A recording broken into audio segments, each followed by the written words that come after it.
এই শোনো, বুঝলে আমাদের কিবা চলবাম দেখ অবস্থাটা। আগে আছে 6 ঋতুর দেশ, অনেকে 2 ঋতুর। আল্লাহর হুকুম ছাড়া কোনো কিছু হয় না, গাছের পাতাটা বন্ধ লড়ে না।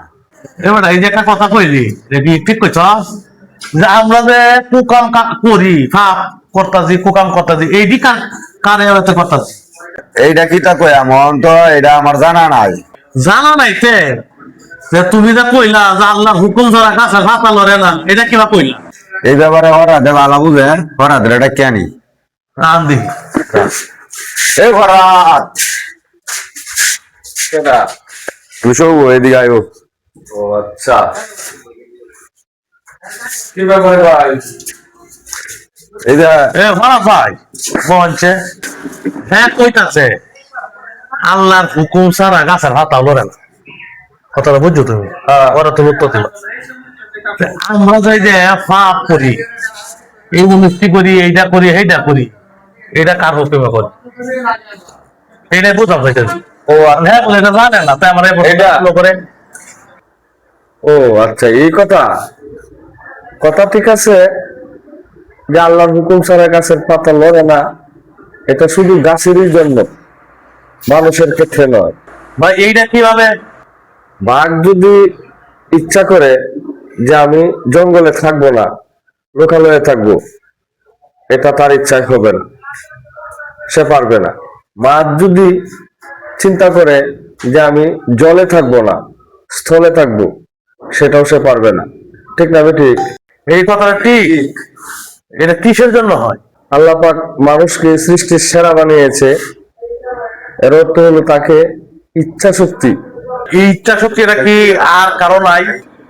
এই ইচ্ছা শক্তিটা আর কাউকে দেয় না বিদায় মানুষ সৃষ্টির সেরা এবং আশরাফুল মাখলুকাত।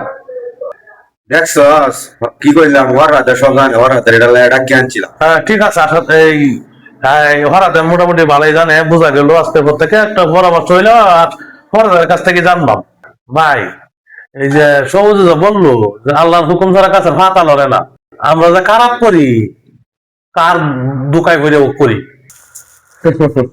রুবেল, এই যে বললাম এই আল্লাহর হুকুম ছাড়া গাছের পাতা লড়ে না, এবং তোমরা এই বিভিন্ন কুকামে কিংবা অপশক্তিতে তোমরা বলো যে কার দুকায় করি, কার দুকায় না। এটা হলো একটা ইচ্ছা শক্তি। যেমন নাকি মানুষকে এটা দিয়েছে, বলছে যে এই দিক দিয়ে গেলে ভালো হবে, এই দিক দিয়ে গেলে খারাপ হবে। একটা জ্ঞান দিয়ে দিছে ভালো আর মন্দ। জ্ঞানটা ভালো কাজে লাগাইতে পারো, খারাপ কাজে লাগাইতে পারো। খারাপ কাজে লাগালে কোথায় যাবে জানোই, আর ভালো কাজে তো যখন জান্নাতে যাইবা, ওইটাই সঠিক। আল্লাহ পাক আমাদেরকে একটা সুন্দর একটা জ্ঞান দিয়েছে, সেই জ্ঞানের কারণে আমরা আল্লাহর কাছে হাজার হাজার বার শুকরিয়া, যাতে আমরা কোনো খারাপ কাজে লিপ্ত না হই।